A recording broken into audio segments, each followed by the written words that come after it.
നമ്മുടെ നാട് ഒട്ടേറെ മുന്നോട്ട് പോയിരിക്കുന്നു. ഞാൻ കേരളത്തിലെ ഇന്ത്യയിലെ പ്രധാന സർവകലാശാലകളിലെല്ലാം പോകുന്ന ആളാണ് സ്ഥിരമായി. എൻ്റെ അത്ഭുതം അവിടെയെല്ലാം ചെല്ലുമ്പോൾ നമ്മുടെ കേരളത്തിൽ നിന്നുള്ള പെൺകുട്ടികൾ പ്രധാനപ്പെട്ട വിദ്യാഭ്യാസ സ്ഥാപനങ്ങളിൽ അവിടെ പഠിക്കുകയാണ്.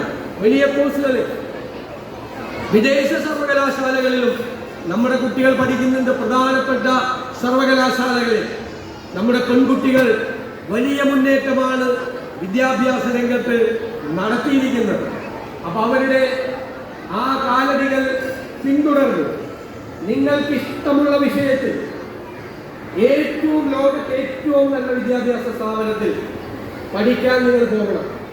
ആ അത്തരം വിദ്യാഭ്യാസ സ്ഥാപനങ്ങൾ നല്ല സെന്റേഴ്സ് ഓഫ് എക്സലൻസ് കേരളത്തിൽ കൊണ്ടുവരിക എന്നതാണ് ഞങ്ങളുടെ മിഷൻ.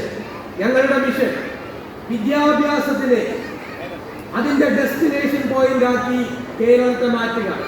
വിദേശ രാജ്യങ്ങളിൽ നിന്ന് പോലും കുട്ടികൾ വിദ്യാഭ്യാസത്തിനായി കേരളത്തിൽ എത്തുന്ന മികച്ച വിദ്യാഭ്യാസ കേന്ദ്രങ്ങൾ കേരളത്തിൽ ഉണ്ടാകും എന്ന് ഞാൻ നിങ്ങളുടെ തലമുറയ്ക്ക് വാക്ക് നൽകുന്നു. നിങ്ങൾക്ക് അധികം പുറത്തേക്കൊന്നും പോകാതെ മാതാപിതാക്കളോടൊപ്പം ജീവിച്ച് ഇവിടെ ഏറ്റവും നല്ല വിദ്യാഭ്യാസ സ്ഥാപനങ്ങളിൽ പഠിക്കാൻ സൗകര്യമുണ്ടാക്കും. അതിന് ലോകം മാറുന്നതനുസരിച്ച്, ലോകത്തെ അറിവ് മാറുന്നതനുസരിച്ചുള്ള വിദ്യാഭ്യാസ സ്ഥാപനങ്ങളും കോഴ്സുകളും നമ്മുടെ കേരളത്തിൽ ഉണ്ടാകും. ജവഹർലാൽ നെഹ്റു ഇന്ത്യയുടെ പ്രഥമ പ്രധാനമന്ത്രിയാണ് സയന്റിഫിക് ടെമ്പറിനെ കുറിച്ച് പറഞ്ഞത്, ശാസ്ത്രബോധത്തെക്കുറിച്ച്.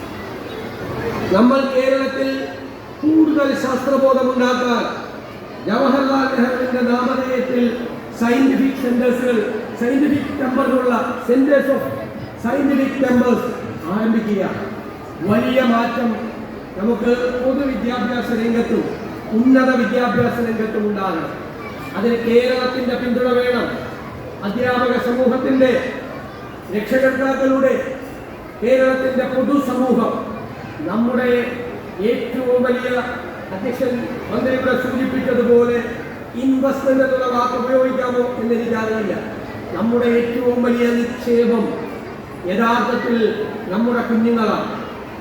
ഈ കുഞ്ഞുങ്ങൾ നിങ്ങൾ വളർന്ന് വലുതായിട്ട് വേണം നിങ്ങളുടെ മാതാപിതാക്കളുടെ സ്വപ്നങ്ങൾ മാത്രമല്ല ഈ നാടിന്റെ സ്വപ്നങ്ങൾ കൂടി സാക്ഷാത്കരിക്കാൻ.